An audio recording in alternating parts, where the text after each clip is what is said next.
Maynard Shaw was not a good-looking man. Maynard actually tipped those scales with some dark magic. My father's enemies clearly outnumbered his friends. It seems that Maynard Shaw came to town here. Nobody had heard of him. Nobody knows why he came. There were no connections, no family, no friends.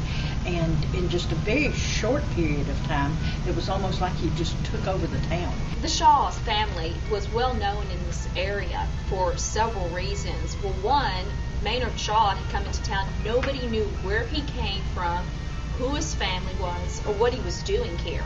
But in a short while, soon everybody in town knew who Maynard was. He wanted something, he got it.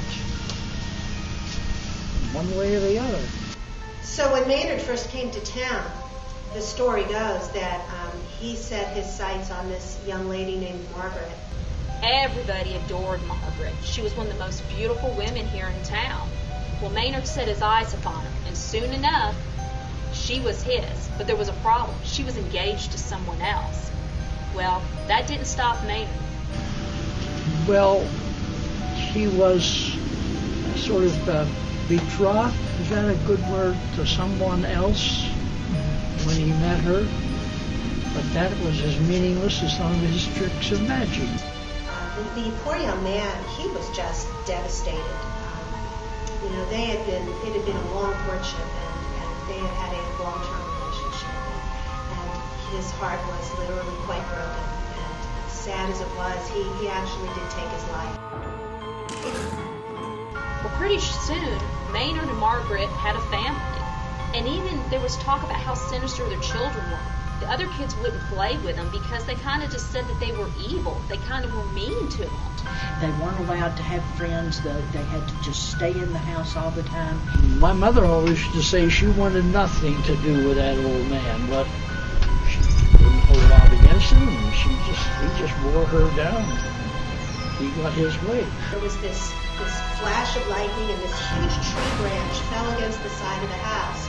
And in the morning, she was just found dead. The house sat empty for about 10 years. It was known as the death house here in town. There had just been so many tragic things that had happened there, and so many mysterious things. So none of the local people would have anything to do with it. Rumor had it that the gentleman who lived there, who owned the house and half the town, that he dabbled in black magic. So then that makes people's imaginations more sensitive to things.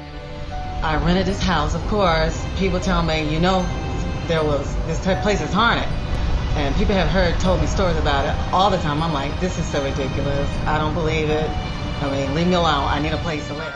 It started out about once a week where the lights in the hallway would just flicker. And at first I thought, okay, it's just a power surge. It all started one night about, I'll say 2 or 3 weeks after I moved into the room, and started with footsteps. Really say for sure, because I was sitting there and the TV began to kind of like flicker, on and off. I woke up, there was this man standing over me, screamed her head off. I jumped out of my bed. And I look up, and there was just this white blip just walked right around the corner of the house. I saw the man. I mean, he lives in that house. And talk to more people around here. They will tell you story after story after story. Did my grandfather fool with dark magic? I don't know. But everything I've learned about him and everything I've ever heard about him, he was certainly a dark man himself. Of course it's haunted. It's definitely haunted. And if you don't believe in ghosts before you leave there, you will be believing in ghosts after you leave. It's haunted. It's haunted by my daddy, by my father's memory. We don't believe in witchcraft, but if you're looking for certain things, chances are you're going to find it.